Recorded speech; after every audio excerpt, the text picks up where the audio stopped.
တခုကိုအောင်မြင်လို့ကိုပျော်ရွှင်တဲ့အချိန်ဂုဏ်ယူတဲ့အချိန်ကကျမတို့ဘဝမှာနှစ်ခါဖြစ်တယ်။ဒါပေမဲ့ကျမတို့မသိခင်တော့ကအောင်မြင်ပျော်ရွှင်လာမဲ့တခုခုရရှိလာရင်ခံစားရမယ့်ပီတိစိတ်တွေကိုတကယ်အပြင်က reality မှာမြင်ရတော့မှအဲ့ဒီຢာတွေကိုခံစားရမယ်ပိုင်ဆိုင်ရမယ်လို့ထင်နေတာတကယ်တော့မဟုတ်ဘူး။အဲ့ဒါတွေမဖြစ်လာခင်တည်းကကျမတို့ရဲ့အတွင်းထဲမှာ already ဖြစ်ပြီးသား။အဲ့တော့ကျမတို့ကကိုဖြစ်ချင်တဲ့အရာကိုမဖြစ်လာခင်တည်းက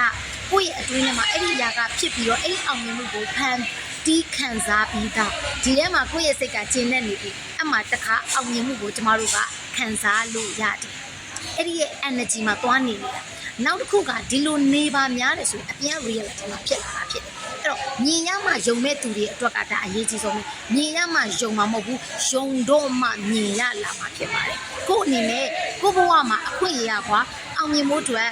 နှစ်ခါခံစားပိုင်လို့ရှိတယ်အတွင်းမှာတစ်ခါနဲ့အပြင်မှာတစ်ခါကိုယ့်ရဲ့အောင်မြင်မှုအရသာကိုနှစ်ခါအပြည့်အဝခံစားပါဒါပေမဲ့မမေ့ပါနဲ့ကိုယ့်ရဲ့အတွင်းထဲမှာအရင်လုံးစပြီးတော့မှအောင်မြင်မှုအရသာကိုခံစားဖို့ဖြစ်ပါတယ်ကိုယ်တိုင်ရောမြင်ရမှယုံမယ်ဆိုတဲ့နေရာမှာပါလားမိခုနေရှင် comment လေးပေးခဲ့ပါအောင်ရှင်အဲ့တော့ကျေးဇူးများတင်ပါတယ်ကျမတို့ coach တော့ပါဒီလိုမျိုးအရာတွေကိုဆွေးနွေးခြင်းနဲ့စိတ်ပိုင်းဆိုင်ရာနဲ့လမ်းပြောက်တာဘာညာဆွေးနွေးခြင်းလို့ဆိုကျမလာမယ့်တနင်္ဂနွေနေ့မှာ new versions of you ဆိုတဲ့ event လေးကိုဖန်တီးထားပါတယ်အဲ့ဒီ event လေးကစိတ်ပိုင်းဆိုင်ရာနဲ့လမ်းပြောက်တဲ့ကိစ္စတွေကိုဆွေးနွေးတိုင်ပေါ်မှာဖြစ်တာဖြစ်တဲ့အတွက်ကိုယ့်အနေနဲ့ join ခြင်းနဲ့ဆိုရင်အထူးကြီး1000လေးရမှာဖြစ်ပါတယ်အားလုံးပဲအောက်မှာ join မယ်ဆိုရင် yes လုပ်နိုင်ခဲ့လေးပါအားလုံးပဲ new versions of you မှာတင်းရဲ့ပုံစံတွေကိုလာကြည့် bye bye